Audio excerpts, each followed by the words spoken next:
бошгоҳи Ваҳдати шаҳри Ваҳдат пирӯзии дуюми худро дар Лигаи Якум истиқбол кард. дар доираи рақобатҳои даври чоруми чемпионати Тоҷикистон миёни дастаҳои Лигаи Якум тимҳои Ваҳдати шаҳри Ваҳдат ва Исфара ба ҳам омаданд. рақобати дастаҳо дар варзишгоҳи марказии шаҳри Ваҳдат доир гардида бо ҳисоби калони 5-1 ба суди соҳибони майдон хотима ёфт. дар дақиқаи 17-уми дидор шогирдони Одил Каримов пас аз як аксулҳуҷум мисолро боз намуданд. муаллифи зарбаи нишонрас Абдуллои Қурбоналӣ гардид.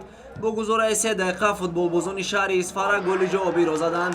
Парвиз Ҳусейнов ҳимоятгари дастаи Исфара бо як зарбаи олии худ аз масофаи дур тӯбро вориди дарвозаи Ваҳдат намуд ва баробариро дар ҳисоб таъмин сохт. пеш аз анҷоми пайти аввал футболбозони шаҳри Ваҳдат ду голи дигарро вориди дарвозаи дастаи Исфара намуданд.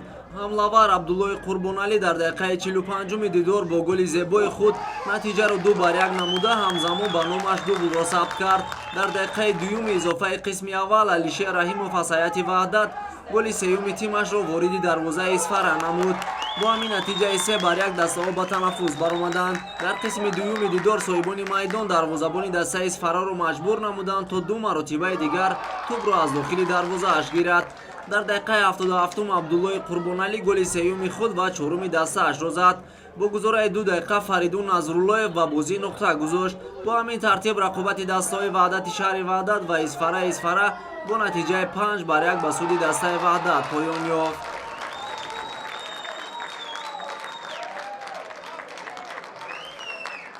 чӣ хеле ки шумо диден, бозии рӯз нағз гузашт, ба фоидаи мо 5-1 бозӣ бурдем. бачаҳо ирӯз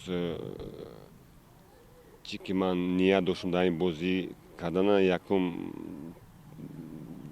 тайм да ино оқа маҳората нишон надоданд, лекин ки баъде ки ман дар танаффус ино да айсар фаҳм мондум тактикаи техникаи чӣ хеле кор кардан коидаи командаи байкатӣ меҳмоно катӣ.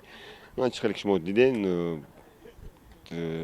дуюм таймда бозӣ камтар дурусттар шуд. моям баробари дигар дастаҳо вазифа дорем ки ба лигаи олӣ баромаданд, лекин дар инҷа